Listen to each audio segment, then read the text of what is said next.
The All first. right. Is it live? I think we're live now. Here we are. Hello, good afternoon, good evening, everyone. My name is Fumi Adeyemi. I'm the academic lead for Radiology Interest Group Africa, and today we will be discussing getting into radiology. I'm just going to give us a few minutes for people to join. Please put hello, a wave, an emoji in the comments if you have joined us. I'll give us a few minutes so that we can get started.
Hello, if you have joined us, we're just giving a few more minutes for more people to join us so that we can get started. So please be patient with us. Thank you.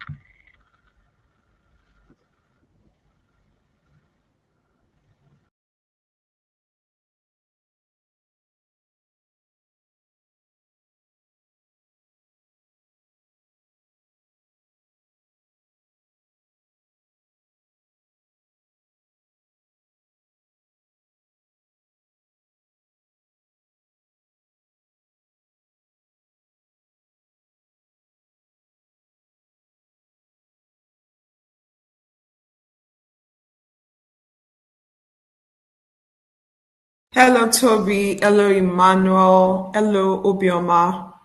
If you have joined, please say hello in the comment. I just want to get an idea of the people who have joined so that we can get started when we have a good number. Okay, I have information that we have about 20 people now, and I think we can start. So, my name is Fumi. I'm the academic lead for the Radiology Interest Group for Group Africa. If you're just joining us now, it's basically a group for people who are aspiring, Africans who are aspiring to get into radiology training, be it in the UK, the US, in Nigeria, anywhere really. But today we'll be discussing getting into radiology training in the UK and an overview of the application process. And we have a special speaker for today. He's actually the leader and the founder of RIGAF. He's very, very passionate at in empowering everyone who is aspiring to get into radiology, know what the do's and the don'ts of the process. He's so passionate in sharing his own experience. And apart from this platform, I'm aware that he has shared his experience in different ways. So if he meets you on the road and you tell him that, oh, I want to get into radiology training, you're a black person, he's going to stay there and spend time talking to you so that you know what to do and he'll tell you his own personal experience. So he's really, really passionate about influencing and empowering people. He's a ST1 in the Northwest Dinri. He's finished from the University of Ibadan, Nigeria. Um, I'm talking about no other person but Dr. Kende Oloriade. Dr. Kenny, can you? Hello, everyone. For me, that was funny, but thank you for the introduction. Good evening, everyone. I'm Kehinde. Good evening. I'll be presenting today's topic, getting into radiology, and the aim for today's webinar is to sort of give an overview for those who are interested in applying into radiology and to give you an idea because it's not it's a linear process, but it's not exactly intuitive. So there are some things that you might not be aware of that you should be aware of, and things like that. So that's what we're hoping to cover today. So I'll just start. Let me know if you're having any problems with like seeing what I'm presenting. So I'll just all right. So can anyone confirm that you can see the outline page? I can see Uh, the outline. all right, thank you. Let's go.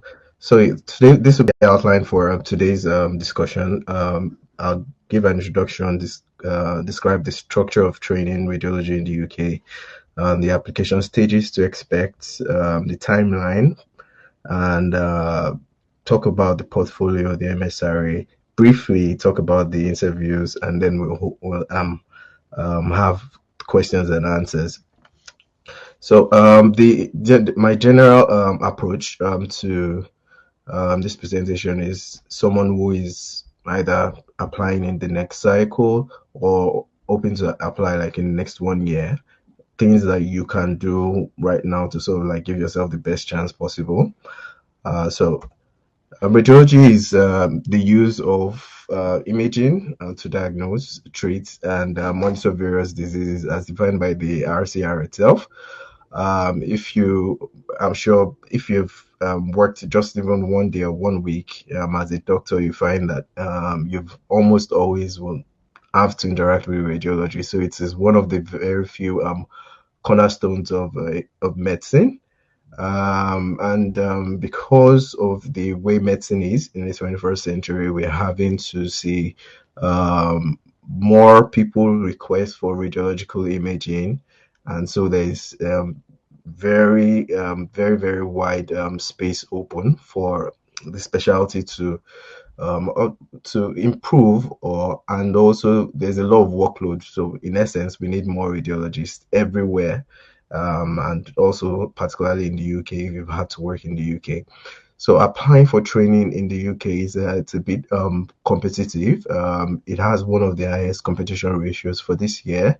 There are about less than 400 posts, and we had about I think over 3,000 people applying. So you have one post for 10 people competing for one post. So it's just and the difference between the person who gets someone who doesn't get can be very minute. So it's just trying to plan ahead, having a sort of like a good strategy, and yeah, hoping for the best.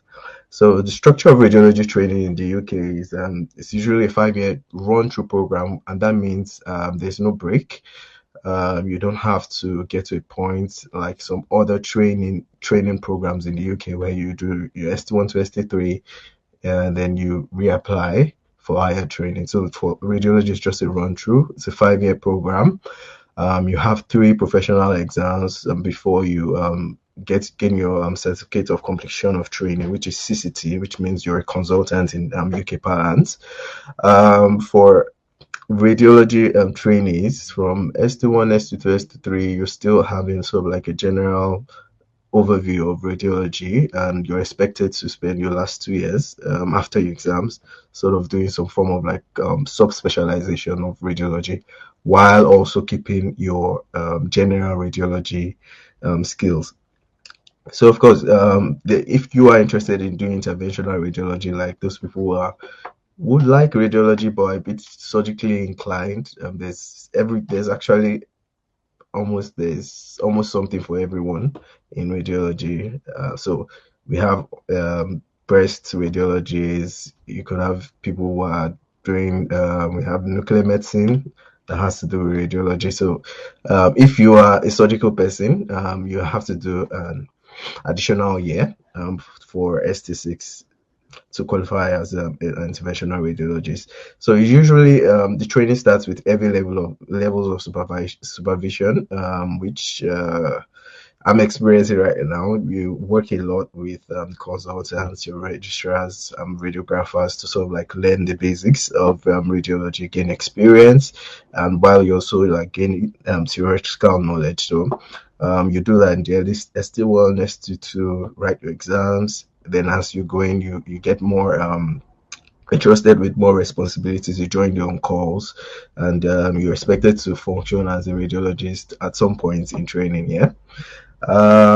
So the timeline for the next application cycle, 2024 application cycle, I sort of like co-opted this from the GP timeline because it sort of like mirrors it in a way. So application for MSRA will be on the 26th of October 2023. The application closes 23rd of November 2023. Please take note of that particular date, the day the application closes.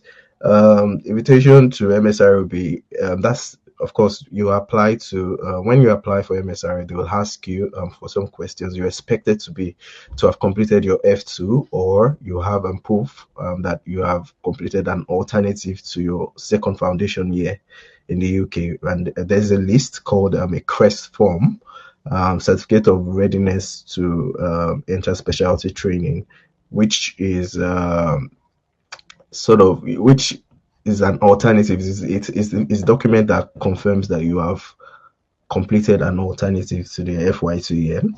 So once that has been checked, you get invited to book for the MSR exam, which is supposed to be around 19th of December. It varies generally for different specialties. For our year, I know GPs, I think they were invited like a day earlier than it opened for people that just apply for radiology. Okay, so the MSRA window is 14th to 16th January 2024. The results expected February. Interviews would likely be late February, early March, and the offers will be probably maybe mid-March, end of March. The application stages. So I sort of divided this into four. Portfolio building, preparation. Second one is preparation for the MSR exams. Third will be the interview, and fourth will be the ranking. So all of these are they're actually by definition different stages. Some of them don't work, it's not at the same time. You're not working on your portfolio and doing the interview at the same time, but the only thing you're doing together really is the portfolio and your preparation for the MSR exams. So it's just the reason why I'm saying that is it might look like this is a lot of things to for one particular training scheme, when other training schemes are not requiring something this much. But you just a way to look at it, or a perspective you can give to it, is just one at a time. I'm focusing on this at a time. I'll get through it. Then okay, I'll focus on my exams. Then interview and ranking. So the weighting for the different parts of the portfolio is different. I would say this: the MSRA has the highest weighting for our own year. It can change, but it hasn't changed for a while anyway. So MSRA has a 40% weighting. That's the total. You have, let's say you have 100% as your total. MSRA takes 40%, portfolio takes 30%, interview takes 30%. In essence, if you're going to have a chat with anyone who sort of like matched or sort of qualified for higher training in radiology, they'll tell you that the MSRA is the single most important factor in your application. You can have like full marks in your portfolio. Uh, you need your MSRA to progress. So the for the purpose of relevancy, so we don't spend time on things that are not relevant yet. This discussion will focus more on the MSRA and the portfolio because those are things that are pertinent. Without those, the interview and matching, or sorry, ranking your places is different, really. So it doesn't come in if you have not qualified anyway. So the MSRA is a computer-based assessment, stands for multi-specialty recruitment assessment. So it's the same exam for different specialties. You have people who want to do anesthesia, psychiatry, now surgical training, general practice. You have them writing these exams. It's the same exam. For the cutoff varies for each specialty. Radiology is actually one of the highest, if not the highest, um, cutoff so far this year. It was last year was around 520, 521 cutoff, but for this year was around 539. This is an anecdotal. I've not seen this published anyway, but that's sort of like the general consensus of the cutoff we had. So it consists of two parts: the professional dilemma paper and also the clinical problem solving paper. For those who are, I mean, if you're working in the UK, or you've written any sort of like a UK final year exam, or you've written the PLAB exams, you would be familiar with the sort of like structure of the questions. Maybe not exactly the content, but the exam is pitched at the level they expect a FY2 should be. So in terms of like clinical knowledge, it's sort of like a moderate difficulty, yeah, but it does require efforts to sort of like score highly. Like the presentation shows, you have for the professional dilemmas, you have 50 scenarios, and you're supposed to complete this in 95 minutes. So this sort of like what will you do? Maybe when a you have an angry patient, how would you rank like the actions you can take, or like how would you match the correct response to the different situations you are having? Clinical problem solving, like I've mentioned, is just sort of like your final year medical or sort of FY2 level of knowledge you're supposed to have. People have tried to compare it to various of like college exams, the MRCS and the MRCP, but I've not had an experience with that. But it's definitely doable for an FY2, I would say. Like I mentioned, it is the gatekeeper of radiology because on two counts. First, um, it determines who is invited to do an interview in the first place, and two, it carries the highest mark. So if you have like a uh, very high MSRS score, we had people that scored over 600. If you have something that high, even with a sort of mid portfolio score, if you have a good interview to make up for that, you likely would be in a good position to get a spot. In my own opinion, I'm giving no guarantees. All right, so this is just my so for the approach advice, you can speak with as many sort of like radiology trainers and get like different approaches. I'll just sort of like share those things I feel like are insights for me. I'm going through the process, and hopefully they'll be of help.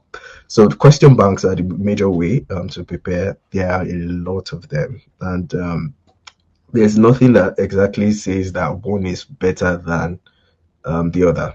So what I did when I was trying to like starting to prepare was sort of like read through people's experiences, see what they said, help them. And these are some examples of question banks to work with for the clinical past medicine, MCQ bank, e-medical, whichever one works with you. It depends on your style of learning and your current level of knowledge. If you feel like you need something, if you feel like something works better for you, sticks better, then you can work with it. But one thing I'd say in this place is a lot of people, I feel like the base the base preparation material for most people was past medicine.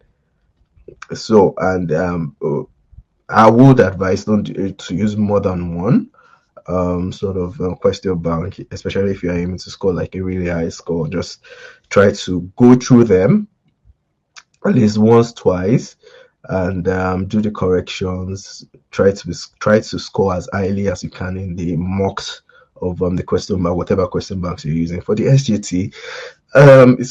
There's SGT is the advice for SGT is a bit I don't know, I wouldn't say straightforward because I don't think there's one particular material that works for it, but I'll say the basic you should do at least is work with the mock materials that MSRA organizers themselves give you.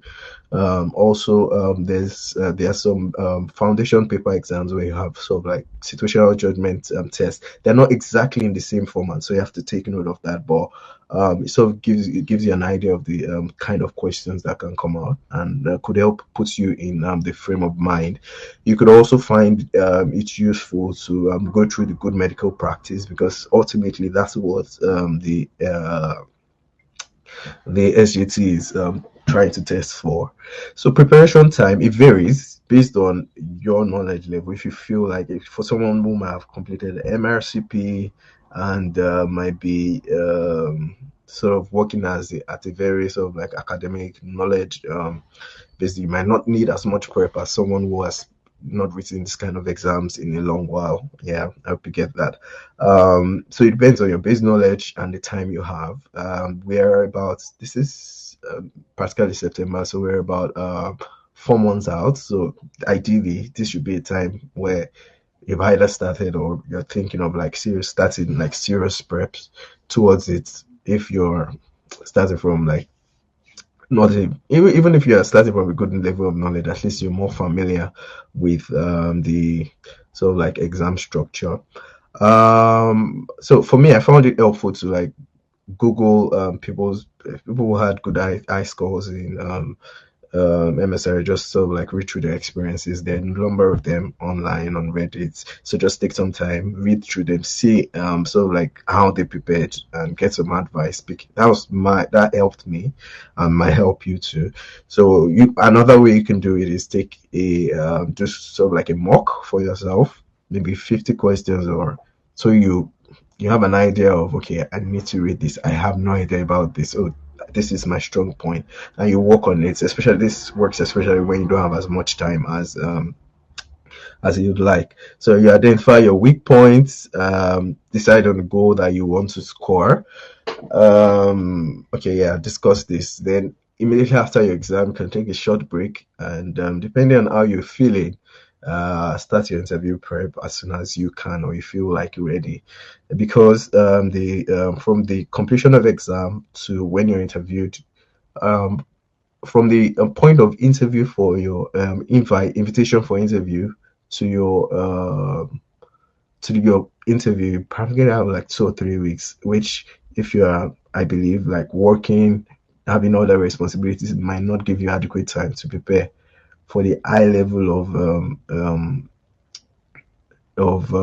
to the high level expected, or that's other people who are applying for the specialty sports would have prepared to. So you need to sort of like plan towards that. For one thing that I remember doing for MSRA too was that I noted I didn't have as much time to read and prepare. So I tried to think ahead, took some time off, like maybe 5 days to like a week before my exam, so I could really like intensify my preparation and yeah. So yeah, you hope for the best. So I then go to portfolio building, and this is where I'll sort of spend in number a well the rest of my time actually. So the best advice to work with is to work with the portfolio requirements of the previous year.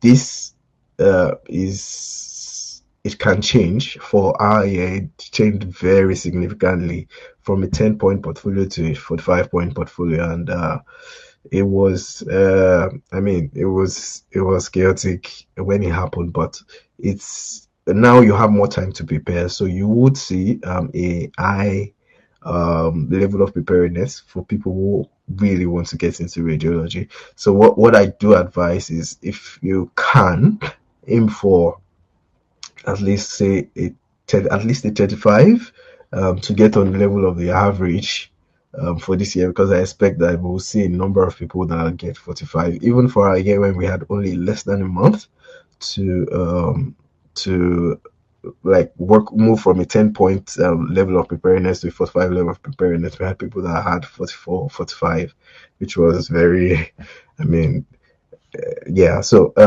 you need to, I would say, aim for like at least 35. The way you can start approaching this is just go through the portfolio yourself, do a portfolio assessment for where you are now, look at what is reasonable for you to achieve within the next we have September, October, and November to complete your portfolio. This is something I should mention. So the portfolio for our year, and I believe they wouldn't change this, your portfolio is expected to have been completed as at the time the application closes, which is why I asked for you to take note of that time, 23rd of November. I'm not saying that this is what will happen, but I'm saying this is what has happened. So when the application closes, you expect that you have completed your all your portfolio building. You wouldn't be submitting your portfolio evidences then, but I don't think they would accept anything that's completed after then. You can confirm from the official pages and see if there's any difference. Maybe they might change it for this year. So I'll just quickly go through all the 7 domains. There are 7 domains where you're expected to score some points. So the first one is commitment to specialty. The highest is multiple significant exposures to the work of the clinical radiology department. Now, this can vary based on your sort of like experiences. So for some people that have had some form of radiology training, but not up to the cutoff for that qualifies for ST1, you might not need to worry about this so much. But for those who haven't, you're expected to do taster weeks. So I did 2 taster weeks to qualify for sort of the maximum mark in this place. So taster week is it's not a week. It's just 3 days of like maybe 8 to 5, spending it in the radiology department, of rotating through and seeing what they do in the department. So one thing they did specify, because this was one of the things they changed, was that um, it must be a significantly different exposure. That means that I'm not going. You can do it in the same department, but you're not doing the same exact things. For instance, say you do a 3 week um, test a week in interventional radiology, still the same hospital maybe, and you do a 3 day, sorry, 3 day test a week in another, maybe general radiology, sort of like rotate through all the different modalities, X-ray, CT, MRI, and the likes. So that, and you get letters that show that you've had something that is meaningfully different. For me, it was actually one of the contentious bits of last year's change in the requirements. But yeah, I would say that was the consensus at the end of the day. For me, I did it in 2 different hospitals, so that's another different another thing you could explore. I did it in an adult radiology department and a pediatric radiology department. It did actually give me different insight. I'm not sure if this holds, but for some people, they've had radiology exposure while they're students, like in medical school. What you want to do is like get evidence of this and say, okay, you've spent so long. This is what you've seen, and it shows that you've had like at least 2 different exposures to radiology that spans at least 3 days each. Yeah. So the second one, leadership and management. This might be a bit difficult for those who are just thinking about radiology, but if you've always sort of like worked towards radiology, you might just have like have worked in a national level leadership role that involves radiology. So what you need to do is get a letter, sort of get a certificate, or if any publication that sort of like proves that you did serve in this role. There's a caveat though. For this, you should have worked in these places for at least 6 months. So I imagine that they don't just want people to present evidence that they've just joined maybe 2 or 3 months, a leadership position 2 or 3 months before application. So for a number of people, if you're sort of like the sort of like leadership management kind of person, you probably might have volunteered, worked with some non-governmental organizations relating to health or not relating to health, but it can qualify you for the second level of the score. For the third one, if you've held a national level leadership role outside healthcare, and for the fourth and lowest one, if you've had like maybe sort of like a hospital level kind of leadership post, yeah, you can just score yourself with that score. For the third one, that's domain teaching and training. This means that you've contributed. It's just basically what it says on the screen. It's just how you've had a major contribution to a national or international teaching program, and it does. If you go through the document itself, it does describe what an international teaching program itself looks like.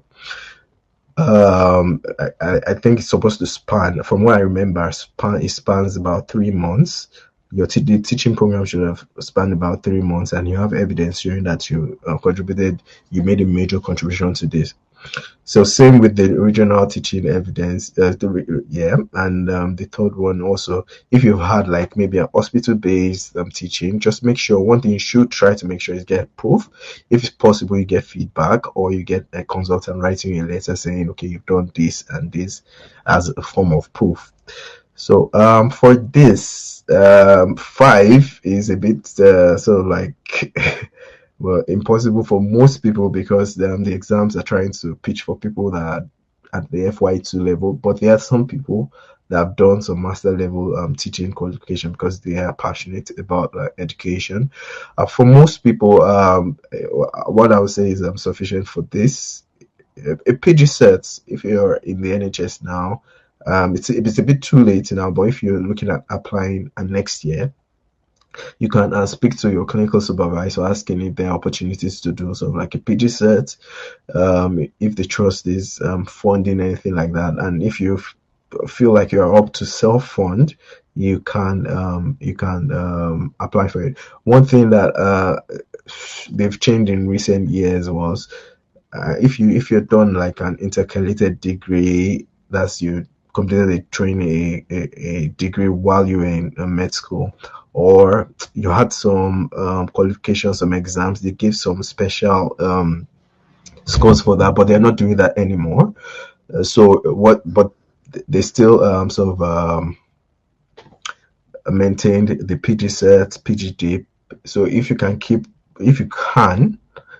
if you feel that is still within your timeline, that's fine. But if not, you can just get to do training in teaching methods of at least 2 days. There are a number of them. But I would say, especially if you've not completed your domain three, where you don't have like a major contribution to a national or international teaching program, I would say look for a train the trainers or train the teachers program that gives you the opportunity to participate in a national teaching program or a teaching program of some sorts where you can gain practical experience of teaching. We still have basically 3 months. So if you're thinking of it, you can just join them as soon as you can. So you can start with the national program over 3 months and meet the criteria that the RCR used for us last year. It might change, but I think the change we had this year was too drastic for them to do anything more drastic this year. But you never say never, really. Um, so audit and quality improvement. I'm sure one for those who have been with I've been aware of RIGAF's program over the last few months. We have had like one or two discussions about this. Um, and you should find it on this page. They do it about conducting good clinical audits, so I wouldn't go so deeply into that. So you're expected for the highest mark to have led two ladies in caps, two or more audits or quality improvement relating to radiology, which can be shown to have resulted in change practice. And change practice just means you're seeing an improvement from the first cycle to the second cycle. So audit basically is a form of like clinical governance where you're trying to see how well your department or whatever you are auditing complies with published standards. So the second way, or you could do a quality improvement project that just shows that you've done something that maybe a project or something that shows you've improved clinical service or some form of like the health service wherever you've worked. So the second one, you've led an audit or quality improvement project relating to radiology. Just one, you get 5. If you've led any audits that does not meet the above criteria, if you've only contributed but not led, uh, it's you get 2. What I'll say about this is yes, you should have led, but you understand that sometimes you can have, especially when you're looking to maybe work with a friend and both of you are looking to apply to radiology and stuff, you can be co-leads, yeah, you can be co-first authors of whatever you're doing. So keep that in mind. It doesn't mean because you're leading, because that leading bit is there, doesn't necessarily mean that you have to do it all alone. If you feel like you need help or you need someone else to work with you still, I believe that there should be an opportunity for that. So for they also describe this chain practice to be via a closed for you to show well either in the second cycle or by the acknowledgement of somebody working in your department that it has resulted in change practice. If I'll just post this to say if you have questions at any time, please start typing them down in the chats so we can yeah, we'll just pick it up and I just move from there when this presentation ends. So we'll go to domain 6. Domain 6 is, yeah, you've had a postgraduate research degree, as it said, PhD, MD, MDRS. The second one, you've published at least one peer-reviewed publication relating to radiology as first author. Now, I wouldn't know how strict they are because I did not actually submit anything that meets that criteria. But I would imagine that okay, how they actually defined it in the document and said relating to radiology means the project should involve diagnostic imaging, but it does not preclude papers in other fields, meaning you can submit things that have like an affiliation to radiology, like surgery, oncology, if they have a significant imaging focus, like it's spelled out in the document itself. So don't box yourself. I would say, and please be careful with this, but I would say with your ranking, especially when you've tried all your best to build your portfolio, be a bit more if your evidence seems like it goes for one for a if it seems like it goes for a particular score but you're not very sure and you're like, okay, should I not want to place it, I'll say if it looks like it's you can go for it. They would if they don't feel it meets the criteria, they wouldn't give you the mark, but you also have the opportunity to appeal. But one thing you should know is by the time you're submitting your evidence, make sure you submit evidence, as much evidence as you have, because that's the only opportunity you have to submit evidence. So even if you appeal, what they will do is just take a second look at the evidence you've submitted and say, okay, yeah, we're going to stick with our decision, or no, we're going to mark you up. For me, they did. I did make an appeal for one of my scores, and they gave me what I appealed for because my evidence showed that. Domain 7 prizes and awards, basically things that sort of like as marks you out as an individual. The criteria for this is that it must have been open to all the doctors in your area at the time you got the award. So for instance, the highest mark is those who have gotten prizes recognized by by a recognized radiology institution, or you've had a distinction in your final year primary medical qualification, or you've gotten prizes by either a regional level or a local organization. If you've had more than one prize organization, you have a higher level of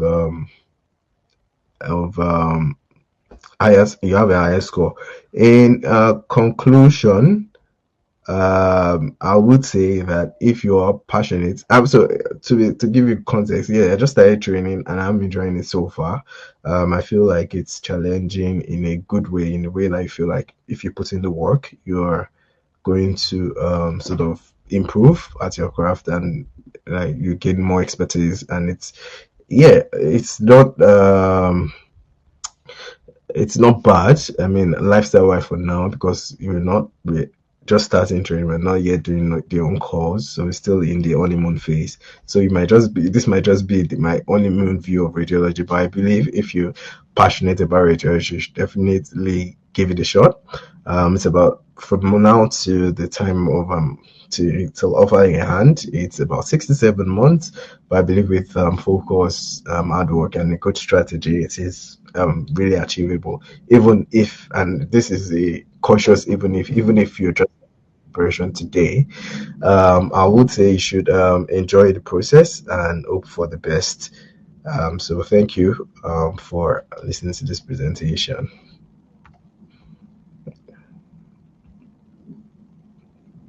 Thank you very much, Dr. Kenny, for that wonderful presentation, for sharing your experience. So I guess it's time to get into the questions. I'm sure people have loads of questions waiting for us already. Um, just give me a minute to have a look at the chat box. Um, okay, so Kenny, are you ready for the questions? I'll try my best. Yeah. So the first question from Tega is, what is the total score for the MSRA exam, please? So it's a weird scoring system, but there's no total score for MSRA. Okay. The way they do it is they scale it based on the performance of the people who are writing the exams. So, and I think that's why it takes maybe around 2 or 3 weeks to so like sort out and publish a final result. So you can't say someone who scored 550 like got this amount of questions, but you can say, okay, on the scale of ranking, on the scale of being ranked, this person was so and so best in this course. It's weird. I don't think anyone understands how it's scored, but if you want to have like a possibility of how high you can get, I've heard of 620s, I've heard of 630s before, anecdotally, so I don't know how true it is, but yeah, I've heard a significant level of over 600. And if you have like maybe 600, 610, that's a very, very good score for radiology, I'd say. Yeah. Okay, thank you. I believe that answers the question. Next question is uh, from Ahmed. If we finish the last exam module for PG CERT before the application window closes by a few days, but we don't know if we passed and got the PG CERT or not.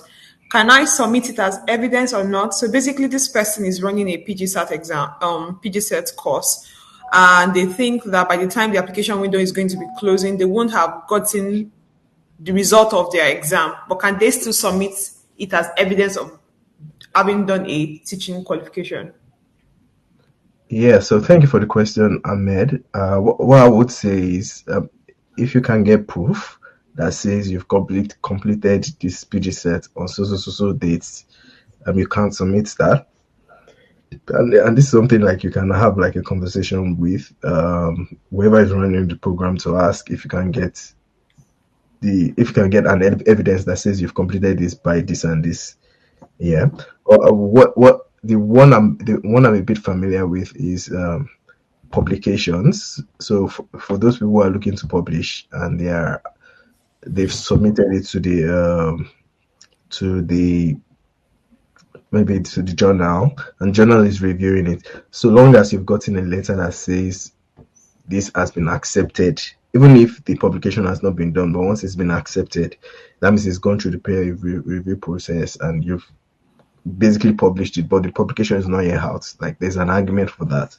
So I think if I'm going to just extrapolate from that, I'll say yes, you should be able to do it, but just make sure, and this is something you have to proactive with, like reach out and ask them, is this something I can get? Can I get proof to show that I have completed this before so the date? I don't know Okay. if that makes sense. Yeah, but Okay, so Ahmed needs to check with his institution or the lead of the course. I'm just saying now, someone apparently could not hear anything or see us, but so if they're asking if the session will be recorded. Yes, the session there will be a recording after you get a. I think you get a link in your mail that for to the recording. I'm really sorry. I'm just saying now that this person couldn't hear or see us at all. The next question is: will 2 weeks in radiology in medical school still count as exposure? to be honest, I don't know. That's the so some of these things are sort of like working with what you have and taking the gamble. But what I would say is, as much as possible, try to get a test a week in the UK, because ultimately what you're trying to do is apply to train and work in the UK. So you need to have, if it will be best if you have like 3 days test a week, two of it, and get your maximum mark. If you can get that, that's fine. If you can't get that and you're trying to see what alternative, this is when you should ideally be exploring this other stuff of like medical school and things like that. But what I would say is, if you can have an evidence from a reliable source that shows that you have gotten multiple significant exposure and it details, okay, you did this for this time, you did this for this time. I see no reason why you should be giving your full marks. So I don't know anyone personally who submitted radiology exposure in medical school. But if you feel like you don't have any other options, maybe your hospital is not doing any test weeks anymore, and you have made effort to like go to other hospitals in your trust, and it's not possible.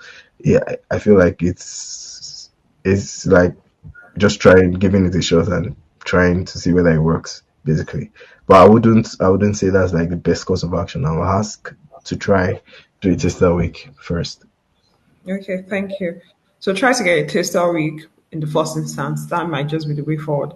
The next person says, which specialties are good areas for F1 work-based assessments that aid the radiology part entry? I'm not sure I understand that question well. What specialties are good areas for F1 work-based assessment? Based on like the portfolio I discussed today, I don't think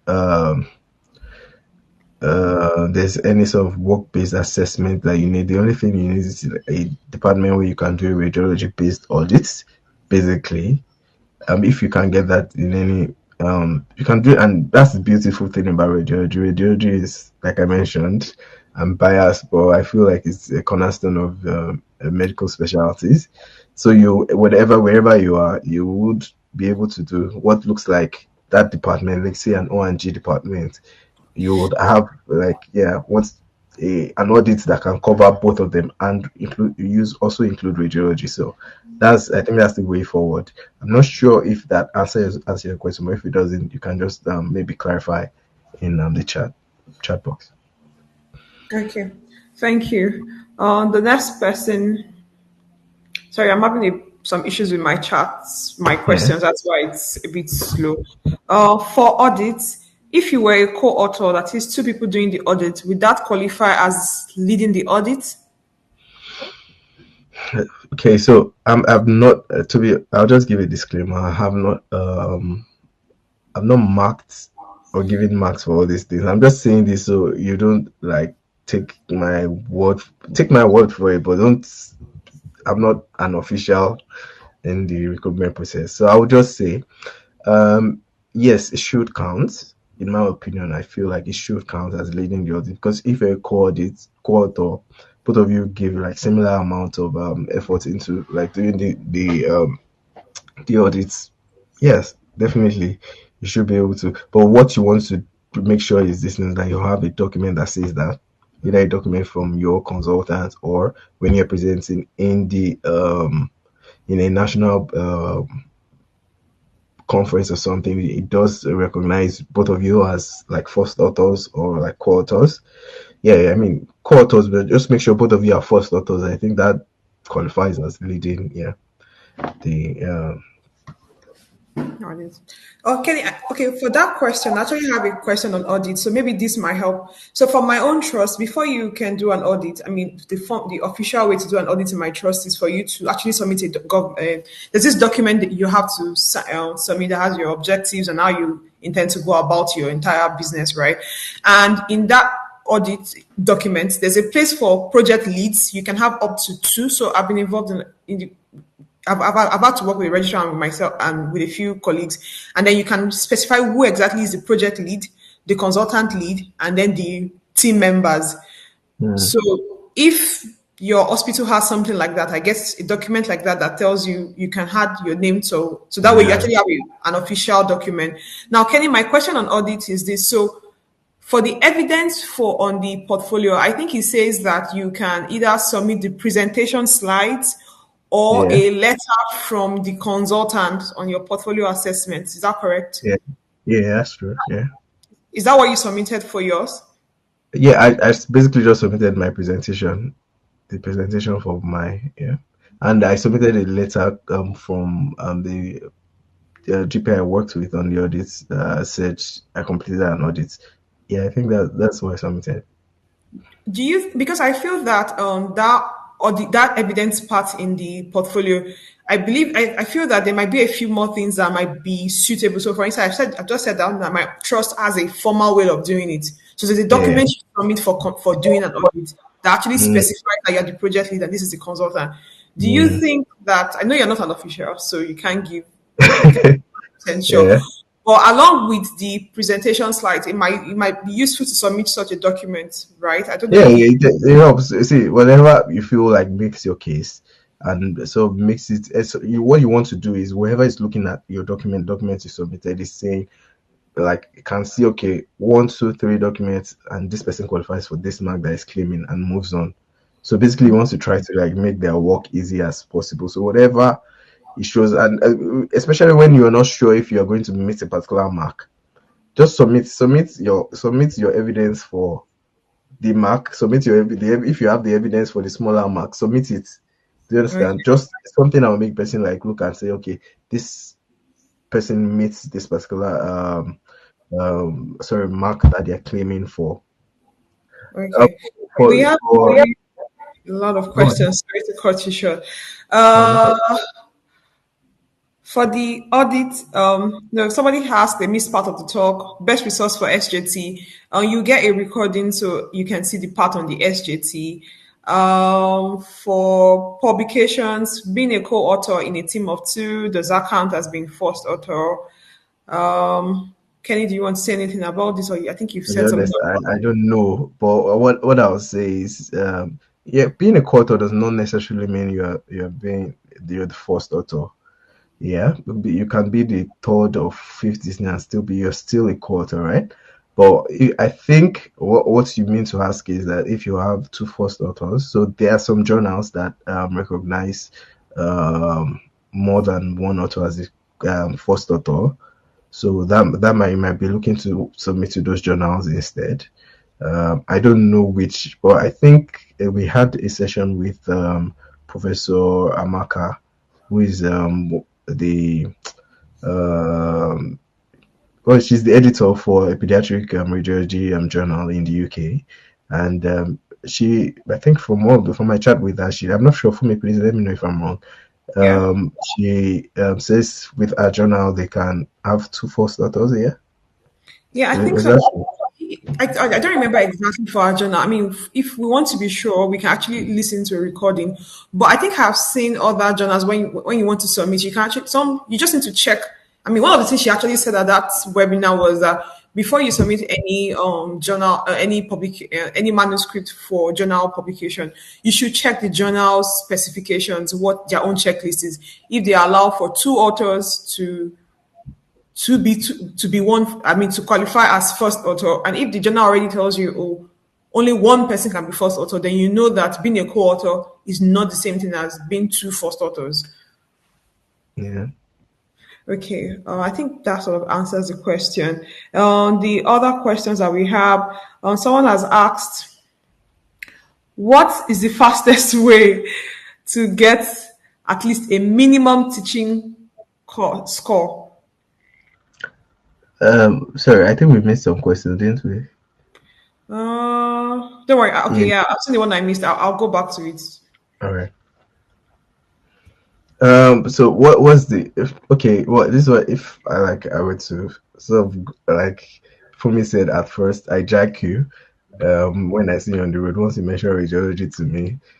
If you were to ask me, I'll say the best thing you can do for teaching qualifications now is do a teach the trainer program that you have confirmed has the opportunity to participate in a national program. You still have 3 months, so you can still get 5 points in your national teaching program course, and you have at least 2 points in the qualification side. So I'll say look out for that. I did and this is not a recommendation, so don't hold my neck.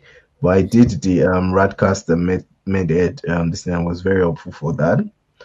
But I'm not recommending them to you, but it was very helpful for me. And if you're interested, you can just look out, reach the what's the name, the organizers, and see if that's something you can complete. If they Because they do have limited amount of people they are taking per time. So, but if they're still taking, you can explore that. If you're particularly sort of like very proactive and something you can do, you can organize the national teaching program yourself. There are some actually free teaching programs you can find. I think being someone who works in the NHS, you have access to doing teach the trainer program on Future Learn. So you might want to look into that. It comes free for you. I think the NHS self pays for it for everyone. So you can look into that while you organize a national program. A national program does not necessarily have to be like very distant. We have, I don't know how many people here, say 40 or we have like, yeah, 40 or 50 people here. If you have like one or two um, colleagues scattered all over the country, you can organize a national teaching program online for like a group of people that you feel like you're qualified enough to teach, and make sure it spans over the 3 months. You do one month, do another one, to do one. What I would say, especially with portfolio, is go for low hanging fruits, like the easiest scores that have the maximum impact, the easiest project that have the maximum impact on your portfolio scores. Go for them. Like for audits, this is not when you want to be doing audits that's multi-centered and multi-year trial. You want to look for something that you can complete, say 5. You can maybe do your data collection one day. Get to after you get gotten permission, obviously, but you do your data collection one day. You do your initial cycle once. The next 3 months, you do another one, and you're able to show, okay, but you don't want something very complex. I don't know if that makes sense, but just keep that in mind. Go for the low hanging fruits. Okay. Thank you very much, Kenny. Um, okay. Someone has asked a few personal questions about why you chose radiology. Uh, Unfortunately, we won't be able to answer that because that's not the Yeah. scope of this meeting. But I believe if you're a member of our WhatsApp group, so if you've joined RIGAF before and you've been added to the WhatsApp group, I'm very sure Kenny will be happy to take a DM. So, and he's one of the admins for the group. So if you don't mind asking on WhatsApp, or so that we stay on course for this meeting, I won't be taking that question. I'm really sorry. The other questions that we have, if I apply for both GP and radiology, would I have to sit one MSRA? Yes, I think one MSRA for all the possible courses, possible specialties that you want to put on your oral application is just one MSRA. Um, Yeah, so for me, can I say something about that? Sorry. yeah. So this is, I'm not saying it, but I'll say for those people who apply for GP and radiology, they had the opportunity to sort of pick the exam dates earlier than people who just did for radiology this year. So that's just what I would say. Yeah. So if you, I don't know why, but from when it happened with us, I heard it happened the previous year. they just open the portal for them. So if you're somebody who wanted to book like the farthest date possible, maybe the exam is on the 16th and you want to book on the 16th, by the time it opens for radiology, all those slots are gone because it's the same exam year. And you have to book for just like maybe you book the earlier dates, which might not be very favorable to you. So you might just want to put that in mind. Okay, thank you. Uh, Back to the questions. Can one begin ST1 after PLAB 2, or is it advisable to have some NHS experience? I was in radiology residency for 12 months in Nigeria. So, For me, you can answer that now, Abby. uh, I think it's really up to the person, really. Can one begin ST1 after PLAB 2? I think you need No, GMC registration you definitely to need apply GMC. for a radiology training. So basically, I think you just need to get GMC registration. Now, as to whether you want NHS experience or not, is probably up to you. And then getting the things on the portfolio. So perhaps I think organizing taster weeks might be much easier if you work in the UK, but never say never. I think if you're just coming to the UK after your PLAB 2 and you want to apply to the trust for a taster week, you might still actually get away, right? But as to getting the NHS experience, really, I'm not an authority in this matter, so I'm not quite sure. I think it's really Yeah, up to you. I'll say you're right. It's actually up to you, really. You can get to we're hoping to have like another event in about 2 weeks where we have myself and two other trainees come and sort of like talk about like we just gave an overview today. We're hoping to have a discussion then and talk about different experiences. I applied. I wasn't working in the NHS when I applied. My training job is my first job with it, but I've been working in the UK for um over a year before, so it's not I wasn't applying from like outside the country or anything. So it was a bit my preparation process was a bit not as straightforward as if I'll be in the NHS, but it's definitely possible. It's just you just have to understand. Okay, it might not be the smoothest might not be smoothest ride, but yeah, it's something you can always work with. Okay. The next question is I was awarded MD upon graduation from medical school. Does that count for academic achievement? I don't know what an MD is, so I'm not sure if I can. I don't know what it means in that. Is it the name of your degree? Some people complete MBBS, some people complete MD. They call themselves MD, some MBCHP. Is that what you mean, or was it an award of distinction? Was it like maybe you were the only one like got that in your class or something like that? Then yeah, it can definitely be an award. Okay. So someone has asked, will the certificate from this awesome presentation count as evidence of commitment to specialty? So Kenny, I can see the laughing emojis and that. Oh, thank you for saying my presentation was awesome. That at least I'll sleep well tonight when I made an awesome presentation. Yeah, but unfortunately, I don't think it will commit. It can, to be honest. When you do like or stuff like you go for conferences and those, it can count as commitment to specialty, but unfortunately not in your portfolio. But when you get to your interview, you can talk about your exposure to radiology. Like I talked about conferences I had been to. I talked about like projects I had done that was related to radiology, why I wanted to do radiology. So you can definitely let them know that you had an awesome presentation that inspired you to do radiology. It wouldn't be a bad idea. But for portfolio, no, it doesn't count. okay. Will a primary result from the West African College of Surgeons count as commitment to specialty? No, I'm not from the criteria we were given. I don't think so. But if you have spent some time in the radiology department, maybe you started radiology training, but you left before you completed 18 months, then you can. I don't think you need taster weeks from chatting with like a colleague. You don't need taster weeks to get the maximum. If you have been sort of like in radiology training that you had to leave at some point before, maybe you came to the UK or you moved out to another country before. Yeah. Okay. For a non-radiology audit, can multiple audits count cumulatively for 3 audits, and can one get 6 points? Unfortunately not. I wish this worked because of the very short. I mean, I mentioned that they published the requirements for our year a month before the closing. So with the publication, when the MSRA opens, um, that's when you have like the requirements shows you, okay, this is what you need for your portfolio and stuff. So I before then I'd got the maximum mark of audits, but with all the additional criteria, I think I went to like the third highest or like the second lowest kind of mark, and I had multiple audits, but I didn't have that very specific.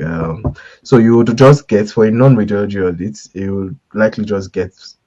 They would write it in the document. I think. Just give me a minute. I will post. Let me see. Just 1 minute. I will try to post the requirement for so you can just go through it yourself and see, okay, this is. I'll post it in the comment section. Yeah, so you can just go through the portfolio yourself and you see, okay, this is the symbol. It doesn't count. It's not cumulative. Sorry, that's the simple answer to that. Yes, two people have asked about how to get into the REGAF WhatsApp group. So, Kenny, I'll give you an opportunity to talk about REGAF at the end of this program. So Okay. they can find out how to join the group. But I think we would find a link for our registration and put it in the chat as well so that you can register. Do Yeah. audits from hospital outside the UK count?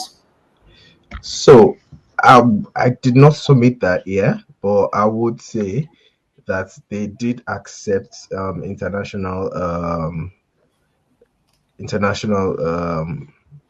evidence for my leadership in healthcare.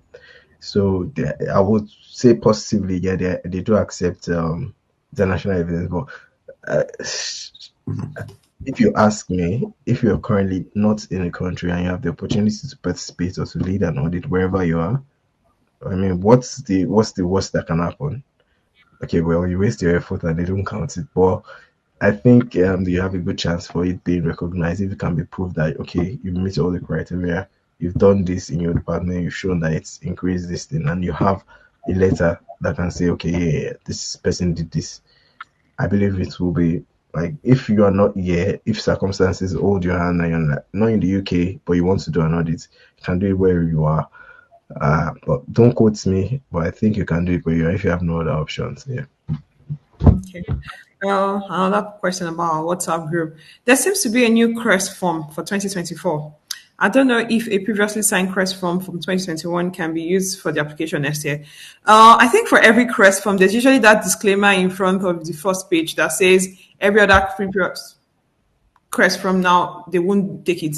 Is that right, Kenny? I've not looked at the one for this Yeah, year. so that's what I remember actually. So it Yeah, doesn't count once there's a new one available, it that one doesn't is count. invalid. Yeah. Yeah. But Okay. this one I've seen is not quite. It's quite like it's lighter. I don't know why they did that, Yeah. but it's definitely not as intense as the other one. So I think it's to everyone's favor, really. Yeah, I've also not read through, but someone was going through the question beside me, and I think the person was just saying, perhaps it would be easier for like UK consultants to, for people, let's say Yeah, you have worked at a post for like 6 months, they'll be more willing to sign like this document now, but I yeah. don't know. I've not tried to It's sign literally it. just a 1 page or 1.5 pages, unlike the 4 or 5 pages the other one was. So yeah, Okay. Um, yeah, so that question about the MD after if they could use the MD for academic achievement. So she's put up a follow-up question that the MD was equivalent of MBBS. Uh, I think where so if you look at domain 6 in the portfolio, it says if you hold a postgraduate research degree, for instance, a PhD, MD, MDRes. So from this, your follow-up, it seems your MD is actually still your first degree. So that won't be an academic achievement. What do you think, Kenny? yeah, I agree with you. I agree with you. Okay. How does a UK master's degree in public health contribute to your portfolio building for radiology? If it's a research degree, it gives you a level. Yeah, it gives you like the highest score for additional degree. So Yes, and you never can tell. Maybe they will change the portfolio and it will be any postgraduate degree. I sincerely hope they yeah, do that. because I got those classes were under my. Is there forthcoming, any yeah. up? Yeah. Is there any upcoming radiology conference this year that one can attend to demonstrate commitment to radiology?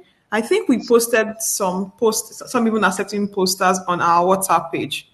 Yeah. Have you? I'll post something in the group in the chat now. There are sites you can go to and look for you can look for sort of like conferences that still hold. So just different ones. So you can just go to any of those sites, look for conferences on them. Some of them you still have like actually, I'm sure there will still be a number that are accepting abstract, but thing is you need to move as fast as you can. If you have decided, okay, I want to apply for this year, just like to maybe give like 4 or 5 hours, look for all the major GDs in that conferences that are accepting uh, abstracts and fine. Thank you. I think that's the last question. Any more questions? Probably be at the next program. But thank you so much, Kenny, for taking time and being patient with us to answer all our Um, questions. I mean, leadership is all about thank influence, you. and you are all out for empowering people to through your experience. Thank you so much for coming to speak with us today. Now, in your Thank you. capacity as the team leader at Riga, do you have any words for today? Not as a speaker. Thank you. Yeah, so okay, I do have. I would say if you want a certificate for this program, so make sure you fill the feedback form. That's we should. I'll be sending the chat right now. But what I would say is, to be honest, I feel like this is doable. I'm not saying that as because I'm inside and I'm like, yeah, can't do. I'm just saying I feel like if you one reason I'll partially answer that question. One reason I did go to like go for radiology was I sort of did my kind of self-assessment, things that worked with me, looked at what I enjoy in radiology, sorry, in medicine generally, and I found that radiology ticked a number of my boxes. And I mean, a number of people will go for things that are that they feel like are easy or but the truth is when even if when you ask and you do your research in all those places they do have their hard things that are associated, so it's just basically like choose your hard basically. Radiology has the exams from what they've said can be very tasking. You need to read a lot through stuff, but if it's something that works with you, you feel like you enjoy long term because this is something we do for the rest of our lives. I say put well yeah, I mean if you don't want to leave medicine, I say put in the effort and do as much work. So in my position as the rig, so if you have like such interest, or even if it's a course interest, you just want to know more, see the opportunities that are available, maybe do 1 or 2 research relating to radiology. Please find the time to join us. When you're if you're on the group, make sure you can ask questions. I want one group I would say you should. I'll put you on the WhatsApp group either today or tomorrow. A number you can message to join the UKRST group. That's a very valuable group to be a member of. It's sort of like it's not just focused on like African doctors like we are. It's like everyone who is interested in radiology specialty training.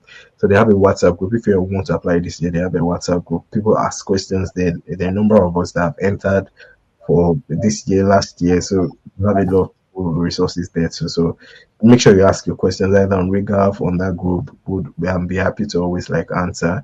So in the next 2 weeks on September 9, we're going to be having a program. It's just like a second part of this program where it's not just myself. We have 2 other people, ST2 people who will be joining us.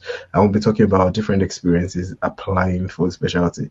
I will be coming from someone who applied for outside the NHS, and they'll be giving the NHS of like things they had to do, maybe the obstacles they met, the advice they will give you in their process. So just make sure you keep an eye on it. On the we'll announce it on the group and also on the um, platforms we announced this one. Also, just keep an eye for it. It will be on September 9th, this same platform. Thank you very much for me for Oh yeah, I missed a question. Does a okay. postal publication not PubMed but has a DOI and it's published with the European Society of Radiology count towards the publication section? So to be honest, I didn't submit any sort of like publication in that sense. But if he has a deal, I would say there's a very good argument for submitting that as a full time publication. If you ask me, but like I said, I'm not the one marking for all these things. I would just say if it looks like maybe it has like a 50% chance for a higher score, I'll say go for it. If you don't qualify for it, they will let you know. But if you do, I mean, it helps. Don't be yeah, be truthful, but don't be overly cautious when you're claiming for scores. If it's possible to get a proper publication, fine, do it. But if not, yeah, focus on like the other parts where you can significantly improve. Like I said, try to aim for at least a 35. I feel this is just anecdotal, but I feel like that's like the basic you see this year for those who would score highly, and which is what you want to do, especially when you want to be able to choose where you rank. And yeah, that's it.